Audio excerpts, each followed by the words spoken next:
大家好，欢迎来到不明白播客，我是主持人袁丽。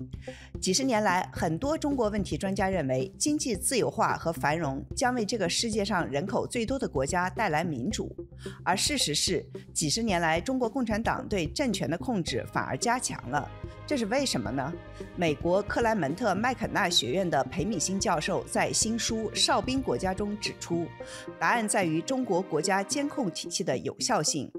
这种有效性并不仅仅是因为近年来为人津津乐道的人工智能、面部识别和手机跟踪等技术，这些固然重要，但更重要的是中国庞大的劳动密集型的线人网络。今天我们就请裴敏欣教授来给我们讲一下他花费了巨大心血做的这项研究。敏欣你好。你好袁丽。我先问一下，就是说这个 surveillance state 我翻译成中国的国家安全监控体系标准吗？基本标准，因为没有一个很标准的一个翻译，叫监视国家也好，监视体系也好，总共它是一整套，就是监视普通人民，特别是异议分子一举一动的那一个制度或是体系。研究这个体系无疑是很有价值的，也面部识别和手机是非常高的。您能先讲一下为什么会想到写这本书？你主要使用的资料有哪些呢？对，我写这书是2016年开始，当初有一个直觉，随着中国经济下滑，那么共产党如何来控制社会？当初野心比较大，要看它整个一套所谓的压制体系，它是怎么样通过什么暴力。但后来想呢，题目太大，没办法研究，所以就慢慢就把那个注意力放到所谓预防性压制，就是监控体系上面。那么同时呢，又过去几年呢，西方主流媒体花了很大的篇幅来报道中国的高科技监控。那么我对中国共产党那条组织体系还是比较了解的。我认为共产党它最强的并不是靠技术，而是靠组织。那么我就开始把注意力就进一步放到软件上，而不是硬件上。当然研究难度很大，因为大部分内容都是所谓敏感也好，甚至是保密也好，所以一般要找那个材料是比较困难的。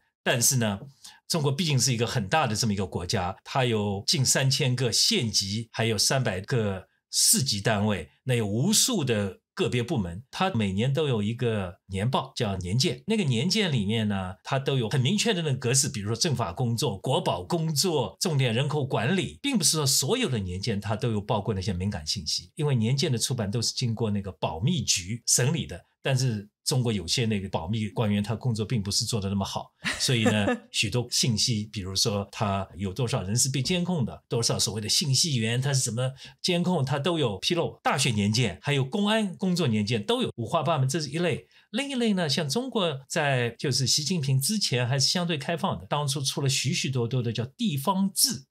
也有地方专门志，特别是公安志。那公安志那更是一个宝库，就里面把公安工作讲得很详细。那么这是第二类。那么第三类呢，就是中国的警官院校的教科书，讲怎么样进行收集情报、整理汇报。那么你就知道它是有哪类情报是通过怎么样情报，它甚至讲如何发展特勤也好，发展治安耳目也好，所以它基本那个流程你都知道。所以这3类信息呢，是我研究这个课题的主要来源。当然还有一些网上资料，因为最近中国对那个网上披露的信息管得比较严，但以前很多比如说讲一个很简单的例子，政法委每周的工作日志，那是宝库他就跟你讲到底一周是做了什么事情。中国虽然相对来说是比较封闭的国家，但是呢这方面资料通过持久的各方面的去挖掘，你还是能够找到比较可靠的官方资料。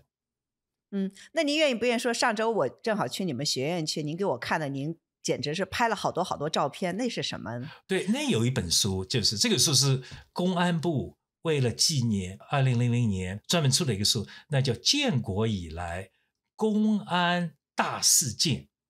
那就49年到2000年，那大概有1000多页的书。那个上面呢就跟你讲他每年公安体系开了什么会，做了什么样的决定，然后出了什么样的政策，那是一个很珍贵的一个材料。顺便讲一句，有关中国的政法系统，特别是公安系统，它最权威的出版社是群众出版社。不是公安出版社，那您能给我们听众普及一下，就中国的国家安全系统主要由哪3部分组成？他们各自的这个职能分别是什么呢？先讲一下中国的那个监控系统跟其他地方有一个差别，什么？在其他专制国家，包括前共产主义国家，他们的监控系统都是由一个特定官僚机构，就是警察体系，克格勃也好，斯塔西或是那个国安部。但是中国那个呢，主要是有3部分。第一部分呢是国安部，那国安部职能是比较窄，它在中国呢，根据我的公开材料分析呢，你如果说是跟国外有联系，那么你是属于国安部管的，因为国安部它有一个所谓反间谍的职责。另外呢，国安部在少数民族地区它很活跃，是否它在少数民族地区有独享监控那个地区的责任呢？这很难讲。但是我认为呢，少数民族地区国安体系比较活跃呢是有道理的，因为中国它一直认为中国的少数民族矛盾是由外来势力挑起的。那么第二个体系呢，就是国保体系，现在叫政保体系，那是公安部管的，更具体来说是公安部的一局，政治保卫局现在叫，以前叫国内安全保卫局。那么到每个省国保大队，然后有国保支队，它都是军事那种体系。那么这个体系呢，它主要是针对国内异议人士，还有地下宗教组织、邪教，所谓是那种高价值的可疑分子或者是敌对分子。那个体系呢不是最大，我根据地方的那个材料呢，它可能全国加起来也不过就6万到9万人左右，那很少的很少。那么第3个体系呢，就是它是地方的派出所，就民警它就比较多，基本上呢就是民警管这方面大概有50-60万左右。那么这是3个正规军，但它又有非正规军那就多了，那主要是线人，这是一个很庞大的组织。那么中国跟其他专制国家不一样，就是中国它有许多政府组织啊，它有国家企业，有大学院校、科技研究单位、居委会、村委会，这些组织它都承担监视任务，就它都可以发展自己的信息源，它也有很关键的维稳任务，但维稳任务一大部分就是监控。对对，我就插一个话，您在书里面就讲的，当然就说所有的这个 dictators 这个独裁政府都是有这种监控的这种职能机构，然后尤其是这种列宁主义国家呢，就是更厉害，就是共产主义这些国家。但是中国，您这书整个写下来，我读了下来，我就感觉就是中国共产党太厉害了，就是没有人能比得过他。对对，就是有几点啊，因为我在写这书的过程当中，特地去看了前苏联跟东德，因为他们比其他的前共产主义国家对社会的监控做的都比较有效，他们没有像中国这种全民皆兵、凤桥经验、群众路线。中国真正走的就是人民战争、凤桥经验。前苏联他们国家他没有什么居委会这种组织形式，他也没有发展大学院校做这种监控任务。像中国一个大专院校，它有自己的政法系统，它有实际上是警察派出所一样的。他们叫保卫科。保卫科，对。那么另外一个就是中共比苏共也好，前德共也好做的最不一样的，它有一个政法委，它有一个专门的替党来控制执行国内安全任务的这么一个机构，维稳也好，监控也好。那么你要想要建立这么一个自上而下每个层次都有的这么一个专门的党的官僚机构，那是要投入很大的资本的。中国它只有几个啊，它有一个宣传部，它有一个组织部，它有一个纪检、纪委，它还有一个统战部、纪委。那第5个就是政法委。中国共产党作为一个组织，作为一个政权来讲，对这政法工作是特别重视。那么再从历史角度来讲呢，很有趣。这个政法委50年代就有，它不叫政法委，它叫政法小组，那是彭真管的。在80年代也是人很少，它几乎没什么人的，它都是没有什么专职的书记。真正是过了89之后，中国它出现了所谓维稳大跃进也好，监控大跃进也好，那时的政法委就是在89之后大发展，投入很大精力。还有呢，中国的改革派像赵紫阳，他88年他要做的很重要的一个政治改革，就是把政法委给去掉，因为他知道政法委是中国法治的一个很大的障碍，又是中国共产党通过政法委对国内安全控制的一个重要工具。大家好，我是袁丽。你们刚才听到的精彩对话背后有一个团队的努力。感谢那些已经积极捐助的听众朋友们，你们的大力支持让更多的人能够听到免费的播客。我们也希望更多的朋友能够加入捐助的队伍，让不明白播客能够更持久地陪大家走下去。欢迎听众朋友们到我们本期的内容简介里点击支付链接，或者访问我们网站不明白.net 的捐赠页面。谢谢大家的支持。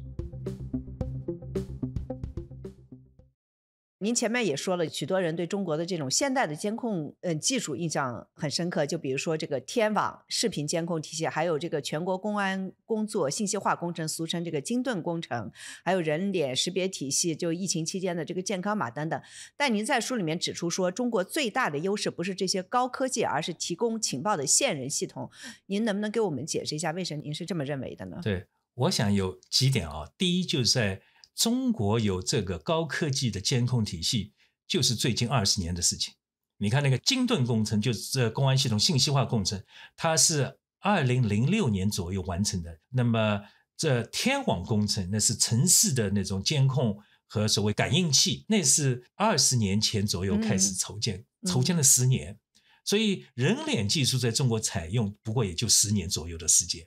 所以呢，中国真正说有一个靠现代技术监控体系，它就是过去10年的事情。但我们知道，中共对一般人民的控制那个能力，它在这一套技术出来之前，它早就有很强的那个能力。所以我们可以判断，它的监控那个能力跟那个技术是没有直接相关的。它以前就有这个能力，当然现代技术使它那个监控能力更加得到提高。那么第二呢，现代技术它有许多盲点。你如果说要靠那个视频监控，它只有在摄像头的地方它能看到你，那么这个摄像头不可能到处都有摄像头，你个人在许多场合它是没办法监视到你，它就不知道你的那个动向。那么再有就是说，它看到你在那里走，你在想什么呢？它根本就不知道，所以这也是一个盲点。再有第三就是说，我们现在讲那个手机监控是中国其实用的最广泛的一个最有效的一个监控手段，因为它可以把你定位，知道你在哪里。但是即使这样，你可以避免警察系统也好，中国的那个监控系统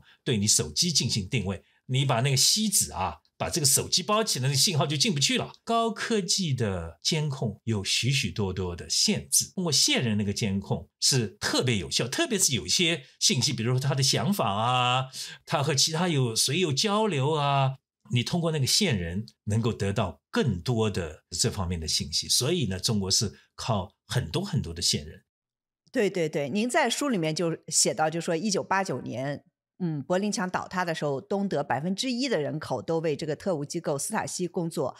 您自己也估算，就说2010年代中国大约有0.7%到1.13%的人口，也就是1000万到1580万的中国人是信息源，就差不多有1600万的中国人都是帮政府做这种的监视的这种的工作。您能讲一下什么样子的人最容易被招纳进这个线人体系？他们主要都是做什么，会得到什么样的报酬，还有他们提供的信息有多少是有价值的？对，很有趣，就是说你讲那个信息源其实是中国的它一个线人体系里面档次最低的一档，它是那个地方体系用的是叫信息源，它是最外层的。那么公安体系、国安体系，他们有自己的就是线人也好，那是比较高级的。那个呢，它叫特别情报人员，简称叫特情。特情它就管得很严，它有档案，它有一整套的那个办法，就怎么样物色，怎么样筛选，怎么样评估，然后还有报酬，那很保密，根本就不知道有多少。但是呢，我看了一个材料，陕西公安志2004年吧，它有大概18000左右。那么你就可以去跟陕西人口比例了，大概是4%左右。根据那个去算呢，如果大家都是像陕西那个比例呢，中国在那个时候可能有大概60万左右。公安体系特勤那是最高级的。那么第二档次呢是地方民警，就是派出所，他自己也去招线人，他那个线人呢叫治安耳目。那么治安耳目到底有多少，我没办法找到。那么特勤它有一个指标，你每年要发展2个治安耳目。那么发展特勤呢，我也看到一些资料说是每年有发展2个特勤。那么根据这样呢，大概有80万左右的治安耳目，这两个加起来就100多万。所以我估计呢，第三类那个信息源，他们就是有大概最多可以1500万左右。那么中国跟那个东德差不多，至少有1%的人口是给中国政府或者中国的警察体系担任不同形式、不同程度的情报信息工作。他们到底是什么样的人很有趣啊？比如出租车司机，像那个西安，基本上12个出租车司机里面有一个是信息员，有一个特勤啊，不仅是信息员，那还有什么快递员，还有就是清洁工，还有车站的小卖部，什么楼栋长，还有物业管理、停车场的，他们这些人呢，都是能观察到很多东西，很多动静，可以进你的家，跟许多那种人接触。所以这是他们物色的比较重要的一个对象。顺便讲一下，他到底派什么样的工作啊？有3类工作。第一类呢叫破案，专案特勤。他发现有一个事情了，他要调查，比如说谋杀或者是盗窃，是吧？谋杀、盗窃，或是有一个什么地下组织，马列主义学习组织，这是非官方的，那就要派人打进去。那么这类呢，根据陕西的那个资料啊，10%的人是做这类工作的，专门是跟那个嫌疑犯接近，了解情报。第二类呢，他们是做叫政敌特勤。中共它的监视并不是所有地方都给监视啊，它总会要有重点，比如说是图书馆啊、大学啊、西藏的寺庙，对，还有车站、广场这些比较容易出事的地方，或是异议分子聚集的地方，那么他都会派人在那里监视，那是叫政敌特勤。那40%的特勤啊，公安体系发展的都是管这个事情的。然后剩下一半的特勤，就是50%特勤呢，它是收集普通情报。我估计呢，他们的任务就是定期有警察来找他们说啊，你听到什么东西啊，你可以跟我们反映。那么像信息源呢，档次最低的那个，在1000万到1500万之间那些人呢，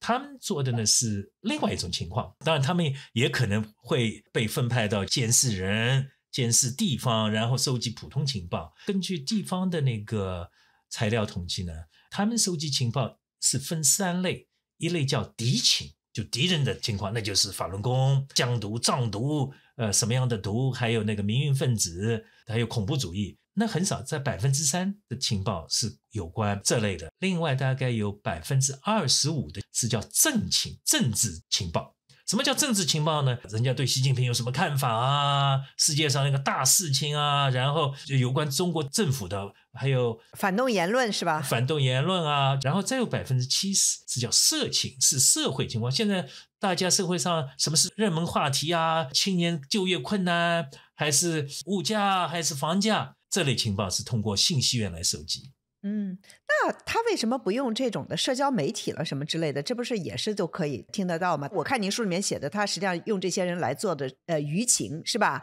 民意的一个监控。那实际上现在社交媒体上不是更大规模、更有效的吗？为什么要用人呢？我想他们也有，因为我看到中国政府成立了好几个，特别是大学里面叫舆情监视中心。对，但中国政府他不会把所有的鸡蛋都放在一个篮子里啊。那么当然他有自己发展的人，他也许感到可信度更高一点。那么我另外再讲，人们为什么会给中国政府、会给中国警察体系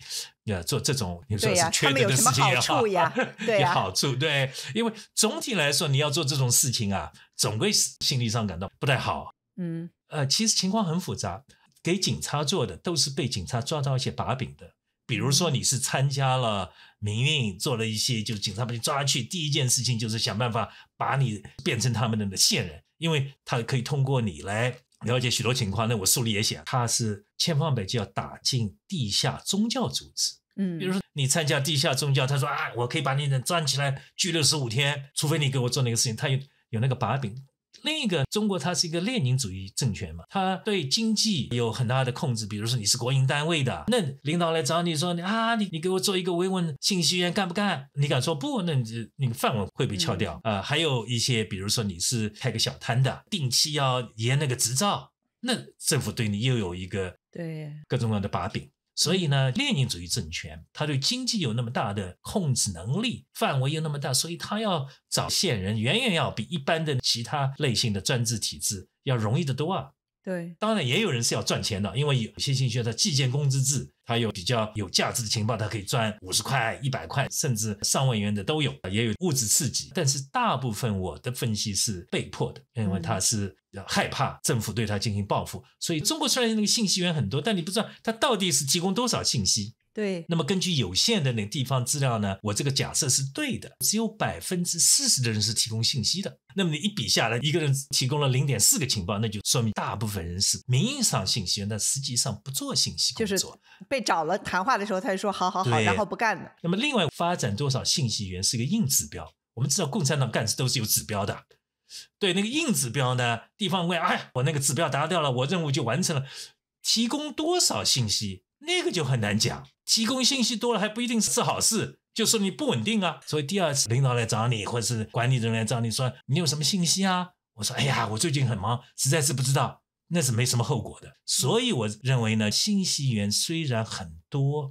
但是它提供的情报很有限。那么另外一个很有趣，75%是没价值的，有价值情报它会上报，对，上报的才24%左右。它这个体系啊，虽然很庞大，它那个价值根据那个硬指标来讲呢，并不是什么很重要。当然有2种解释啊。第一种解释呢，就是中国是相对稳定的，过去中国经济发展黄金时代没什么大事，政治没有什么多少敌情可以提供。那么另外一种，虽然它提供的情报不多，但是这个体系啊还是有用的。我们都知道旁边人可能是给政府做事的，那我就很小心，我本来想说的话就不说，本来想做的事情不敢做，这个体系还是起到了威慑作用。您也写到，就说大概有1%，也就是1300万的中国人是重点监控人口或者重点监视人口，就是受到这个政府的主动监视。这些人一般是什么样子的人呢？对他们的这种监视是怎么样开展的呢？对，就是监视体系，它肯定有一个脑袋，那就是政法委，它肯定有手，那就是那个公安体系，他肯定有耳朵眼睛，那就是线人。这些人他管什么呢？他就是监视对象。那在中国呢，他有2个正规的监视项目，一个叫重点人口，那是公安部管，每个派出所都有那个重点人口档案的。另外一个呢叫重点人员，他们是不一样的。重点人口都是公安部定，它有一个很细的重点人口管理条例，网上能查到的。这是一个很正规的统计很严监视项目。这个项目呢，其实50年代就开始，它是根据户口一起走的，但是它只是到了80年代才制度化进行广泛推行。那么就是哪些人是重点人口呢？到了大概2000年左右，我地方材料看到，其实大部分都是有犯罪前科的人。他有个规定，监狱放出来5年里面你是重点人口，那么公安局把你定期要来知道你到底做了一些什么事情。真正就是跟政治有嫌疑就3%左右。重点人口呢大概是500万人左右，3.5%。重点人员我们对他那个了解啊，没有重点人口那么多，因为地方的那个年鉴里面重点人员这一行不多。但是一点是很明显，重点人员是地方管的，重点人口是公安局管。地方到底哪一个机构哪一个官僚组织能够定位重点人员？不是政法委，因为政法委他人很少啊，他一个县就那么10来个人，他根本就不可能知道就是说张三是重点人员，李四不是重点人员。我估计都是居委会工作单位，最主要是这2个地方。那么如果他们把你定了之后，你的所有的信息就会汇报到一个全国公安部管的一个中心。虽然就是公安部不管重点人员啊，但是公安部有一个全国重点人员信息体系，这是一个全国统一的。因为它京东工程成立之后呢，所有的很重要的体系就进入一个中央体系，然后每个地方它都可以来查。重点人员里面呢，政治层面的人就比较多，有政治活动的或者是政治嫌疑犯也好比较多。到底有多少比例我们不知道，但是我们知道这些人材料里面说我们重点人员是哪些人，你是那个邪教人员，你是访民，再有那你是复员军人，因为复员军人很有组织能力，对，经常就是闹事。再有就是少数民族叫社家、社藏，跟军队有个叫社军。所以这4类人口那就很多。重点人员里面涉及政治活动的肯定是很多的，但具体有多少就没法算了。所以重点人员其实是中共对社会当中对它直接构成不同形式的不同程度的所谓政治威胁进行监控的一个最主要的一个项目。哇，那我们就来谈一谈这个政治监控或者政治间谍。您书里面叫 political spying。您在书里面写到到，就是说一个充斥着线人的社会将会因不信任而分裂。您还写说，社会信任是集体行动的基石，因此在独裁统治下是被害怕的，因此政治间谍活动一箭双雕，它识别出对政权的潜在威胁，并在民众中播下不信任的种子。我说句话，你反正那一章我不停的就划线，就觉得说的特别的对。您能不能给我们讲一下，就说这个政治情报监控的这个规模究竟有多大？就你刚才也讲了一些，还有中共的这种的在这些群体里面异议分子了，或者是这种的政治活动比较活跃的这些人群里面，就是跟着这种疑心的做法，对于发展这个反对力量是否是致命性的呢？对，到底规模有多大？我们没有足够的数据来做一个广泛统计，但是我们基本上知道它有多少那个线人，它有多少警察。我那个书里面特地举了大学那个例子，因为大学是它阵地，就是我们知道80年大学是很活跃的。那89民运最主要的由于80年大学的启蒙运动，89之后中共做的一个很有效的一个措施就是重新占领校园，用的那个手段就是叫阵地控制。那么阵地控制最主要就是把线人都发展起来，根据大学的年鉴也好，根据大学网上的一些资料也好，他每个班级都有一个信息员定期要汇报。为什么？就是说89之后大学不再只是一个思想很活跃的地方，那很重要的一个答案就是他进行那个监控，一下子大家都不相信，大家都不敢说话，所以现在敢在那个中国大学课堂里面跟同学那个讲，正是应验了我刚才您引用的那段话。不信任专制体系，他就是希望你民众之间互相猜疑，因为大家一起起来集体行动，那个专制政权它就面临一个生存性的威胁，所以它真是一箭双雕。这种做法对于发展反对力量是否是致命性的？我们现在在海外的这种的社交媒体上看到，就是中文推特上面大家整天互相指责，什么你是给中共做事的，你是给中共做事的。对，很致命啊！我并不说是那个最致命啊，这至少是很致命的。你看中国现在的反对力量那个发展，看前苏联那个，它都没有大规模的反对组织出现。进行大规模反对势力出现，并不是组织啊，那只是垮台前一阵，比如说是天鹅绒革命啊，他都没有组织的，他都是到时候感到恐怖统治结束了，大家全出来。但是在恐怖统治还在进行的时候，肯定不敢出来，因为你没办法组织嘛。你跟张三讲了，张三马上去报告政保去了，那你被请去喝茶也好，你被请去拘留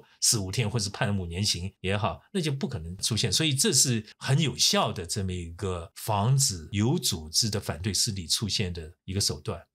对，您在书里面你有2个例子，我看了我觉得特别好。一个是说这个89年的时候有一个学生运动的参与者是吧，叫张玲，然后他出狱了以后，他的同学就来拜访他，对吧？对，这都是您采访的吗？您是采访了这些人？对，就是说我因为要找当事人，像张玲我是直接采访过的。那么张玲呢，专门有一个也是参加过民运的人跟他很好的，但后来呢跟他讲我是公安局派来监视你的，对，然后说你那家里有窃听器。所以呢书里还有另外一个例子，那是89之后有一个学运领袖，然后到了那个株洲去，当地的那警察就盯上他了。这并不是采访的，我们那第一个就是防止他以商养政，不让他那个经商成功。后来就经常骚扰他，到最后呢，那个学生运动领袖啊，居然自告奋勇要给公安局做线人，真的，他感到这是一个很成功的这么一个例子。对，真的是不可思议。那我想结合就是前一阵子发生的一件事，听一下您的分析。就前一阵子推特上的李老师，不是倪老师说国安针对他的100多万粉丝建立了一个专案组，而且有不少粉丝已经被找喝茶了，他都有很多的这个证据来证实。就他建议那些在墙内的粉丝取消关注他，来保护自己。我有2个问题，一个是就说国安真的会动用这么大力量来针对一个绝大多数中国人根本看不到的社交媒体账号吗？还有一个问题就是国安真的会找所有在墙内的李老师的关注者喝茶吗？这样会不会对这个制度造成过载？对，国安为什么这么做？肯定是政治局甚至政治局常委有批示的。他如果说没那个批示，他不会去是这么做。那当然不能排除像那个政法委陈文清感到这事非得要做一下，他没有自上而下的这么一个批示，他不可能动用那么多警力。这点。第二呢，就是它这个名称呢叫专项行动，一旦是那个专项行动，那就不得了，它会下指标的，通过那个网警技术手段查出谁是那个李老师的粉丝，根据他们的那个 IP 手机一个人去找。中共他要做一件事情，他是不惜工本的，你不可思议的事情他绝对能做，因为他需要绝对安全啊，他并不是相对安全。至于他是否是每个人都去找，这就很难讲了，这要看，比如说他那个地方警察要开车开半天，那警察又不愿意去啊，所以他肯定是比较容易找的地方。我猜想大城市那些人比较容易定位的，如果他很麻烦的话，他也不会去找，但他效果已经达到了。效果是什么呢？你说？它效果就是说20万人一下就没了，那下面的人就向那个公安部报功啊，专项行动取得初步成就。对，那这样子他这么做对这个制度会不会造成过载呢？如果就大家都不取消关注，就等着他来喝茶呢？这就很难讲。就像这个制度啊，很怪啊，这是一个很棒的一个问题，因为他其实这个制度害怕这个东西啊，大家都怕那个制度就成功了，你大家都不害怕那个制度就完蛋了。他不可能把100万人全都关去喝茶啊，他没那100万警察，那个警察如果全请你喝茶，那个小偷都没人管了。一旦那种制度垮台的时候，你就去看，就是那个恐惧给消失了。恐惧消失的时候，就这个制度垮台的时候，你就看那个89的东欧，柏林墙11月8号倒台，11月8号 Stasi 还是有那么10万人左右，警察还在那里。为什么一夜之间就倒了？就害怕没了。你如果是100万人上街，不可能把机关枪都把你给打死吧？对，在目前这个层面，恐怖还是有效的，但是肯定到了一个什么时候，这个恐怖就慢慢会失效。那我们就说一下，您在书里面还写到了一个这个说，在独裁政权中，民主化不太可能发生在现代化成功的国家，而更可能发生在现代化失败的国家。就中国而言，经济上的失败而不是成功，更可能是未来民主过渡的前兆。那中国现在经济低迷不振，我们还没有讲到究竟每年它这个预算得有多大，它得要花多少钱才能维持这么大的一个国安，包括这种的县人的体系。经济不好的话，它对这种庞大的国家安全网络会造成什么样的影响吗？那肯定有负面影响。我们要知道，它过去维稳相对成功，当初那个经济还是可以的，相对比现在还不知道好多少倍呢。所以他要监视的人1%，你如果只要加1%啊，那是很容易的事情，对他那个负担、那个边际、那个压力要多大啊。所以我认为他这个体系，特别是他的正规军很少，因为中国相对来说它是一个正规的警力是比较小的一个国家，它是否能够维持那个稳定的局面，这是一个很大的问号啊。那么再有就是高科技体系很费钱，对，服务器、算力、人员是吧？它都是光纤啊，对，高清晰的那个摄像头，你要派人去插，不得了那个开支，而且中国那些警力的开支、公安开支都是地方政府开支啊，85%是地方政府，中国中央政府是不给钱的，地方政府现在都没钱了，都没钱啊，所以这是一个很大的一个挑战。所以今后中国进入的是个崭新的世界，所以以前能够有效的那个监视体系，那今后是否会有效，我说还是一个很大的未知数。那如果有一天中共倒台，会是因为国安系统做得不好吗？不是，绝对不是。前苏共倒台，前东德倒台，就是 Stasi 好好的很正常运作，最主要还是其他的碰上了一个总体性危机。一旦有了总体性危机，你再好的预防镇压体系也好都没用，因为人家对你这个制度丧失信心了，包括你的内部人、你的政治精英也好，同样也包括为你监视的。最明显的，中国警察体系内部很多，因为他们也是人呐，他自己家里人没工作，他有许多那种平时受冤受气的事情，那他对体系也是会产生很大的失望，甚至有反感。中国是否现在到这地步，我想还不是，但中国是否会到这个地步，那我想还是有可能。就经济如果继续坏了下去的话，对啊，但要有一个过程，10年之后失业率10%几，大家为了一个什么县级的公务员几万人去报考，那肯定会出问题啊。现在公务员的报考的人数这个比例已经很差不多了。那您说您写这本书想要回答的首要问题是一个强大的国家监视体系能否使中共的统治长久下去？您能说一下您的结论吗？可能刚才已经说了一点了。对，我想它肯定有帮助啊，这种监视体系还是有一定效用的啊。但是呢，你如果完全是要靠监视体系维持，那么你就干脆变成北朝鲜了。那北朝鲜是最成功的，监视体系它有巨大成本，那最大成本它使那个社会变得死气沉沉，大家都不敢动，那个社会就没活力了，那经济也没活力，政权能生存，但那个社会死掉了。所以这是一种可能性了。最终呢，中共政权它要生存，你还是要从历史眼光来看，后天安门20年吧，它还是比较务实，和西方国家保持相对平稳，并不是友好，但是平稳基本合作的关系。它对国内也是采取了相对开放，如果回到那个程度，我估计寿命可能会更长一点。如果说再这样折腾下去，那就很难讲了。您能不能说一下，在您的书的最后就讲了这个 coercive 用这种国家暴力来加强统治，尤其是在习近平的治下，我觉得您最后一句话写得特别好，您说中共政权可能应该知道最重的手也是最弱的手。对啊，你实际想，中共其实统治最巧妙的是后天安门时代，它无所不用，各种各样软的硬的，和各个阶层搞好关系，各个阶层，你如果把所有人看成敌人，那你肯定倒霉，那不是你的敌人也变成敌人了。用那个压制手段是很费钱的，你要那么多警察，许多人给关起来，许多人害怕他不动，然后呢，国际形象又有损害，外国人不来中国投资做生意，为什么呢？你动不动说人家是间谍，什么都是国家秘密，所有的数据都不让出去，所以还敢跟你做生意啊？所以这就是在自残嘛。那我最后的问题就是，他中共的这种的国家的监视体系，在国外他的手有多长？我认为他手不长，因为你到了外面水土不服啊，他不可能有那一套组织体系。第一，他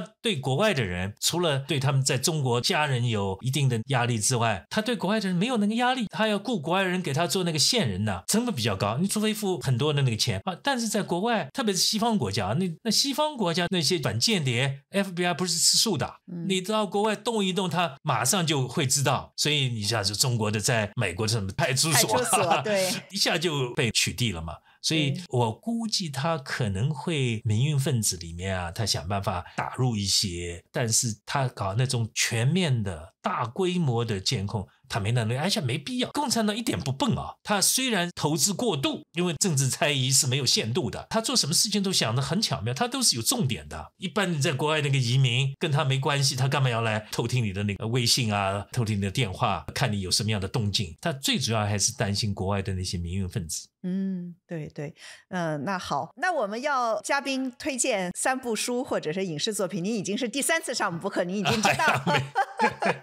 对，您有什么推荐呢？我想我第一部推荐是黄雅胜的新书，叫 The Rise and Fall of the East。它里面最主要的一个发现，我认为这书肯定今后是中国学术史上很重要的一本经典它就是科举体制对中国维持专制，对中国的政权稳定，对这么大的那个疆土，这么大的人口保持统治，但是最终呢，对中国的科技发展造成什么样的负面影响？这书他讲的很有见解。黄雅胜来过我们播客，大家可以回去听一下，听得很好那个书。第二本书呢，我看了当初还流泪呢，余华的兄弟，因为这2个兄弟我真是感到写得很深刻，我很喜欢那个。那么另外一本书就是杨继绳写的那个墓碑，当然很老了，因为那个书我在教中国政治，包括大跃进的那个大饥荒是我一定要讲的题目。那个书我就让学生看，他们看都很惊讶，我自己也看过，也把它翻成英文，我也出了点力。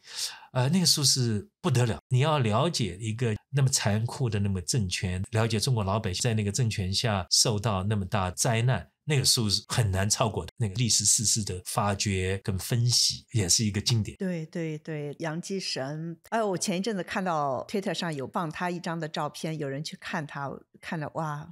老了好多。是啊，我最后一次见他是2015年在北京的9年了。好，那谢谢敏欣